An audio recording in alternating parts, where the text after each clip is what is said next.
আসসালামু আলাইকুম এভরিওয়ান, সকলের কি অবস্থা? ভালো আছেন নি? আশা করব অনেক ভালো আছেন। তো welcome to my another blog. Guys অনেকে জানেন আমি ফুড ডেলিভারি করি, আর এবার কয়েকজনে জানেন ফুড ডেলিভারি করি না।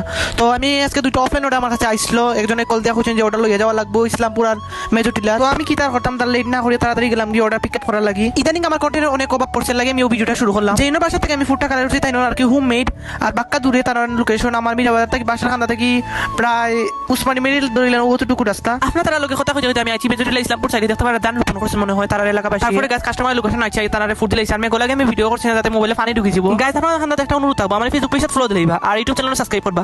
ইদানিং দেখলাম যে আমার টিকটকে তেমন ভিউ হইল না, আপনারা তারা 3টা কপি লিংক করবা আর একটা রিপোস্ট দিয়ে দিলাইবা। গাইজ দুইটা অর্ডার কমপ্লিট করার পরে আমি আইলাম নামাজের ভিতরে আইয়া ওজুটো করি, এখন ভিতরে গিয়ে 5 রাকাত নামাজ পড়মু। দেখতে পারো অনেক লেট হয়ে গেছে, তারা নামাজ পড়ি লাইছো না। আমি কি তাকতাম অনেক লাখ নামাজ পড়া লাগবে। দেন আমি নামাজ পড়ি এখন আইমু একটা ফার্মেসির দোকানে, যেখানে দুইটা মলম লইতে হইব। গড়ে ওতে কইয়া দিছিলা ফার্মেসির দেখি তো প্রেসক্রিপশন দিলাম, তাই ওটা টাইম দিলা দুইটা মলম। তারপরে সামনে গিয়ে আমার একটা দুধ চালও লাগবে, কি একটা ডাইকেল লাগবে 60 টাকা দিয়ে, আর দুইটা দুধ লাগবে 30 টাকা দিয়ে, 90 টাকা দিয়ে বিরাটকে খরচ। আর ও মিনি ব্লগটা কি লইছে আপনারা অবশ্যই কমেন্ট করে জানাইয়া দিলাইবা আমার। দেন দাদা দোকানে আইলাম, যারা ধৈর্য সহকারে আমার ভিডিওটা দেখছেন তার জন্য অনেক ধন্যবাদ আর থ্যাঙ্কস ফর ওয়াচিং।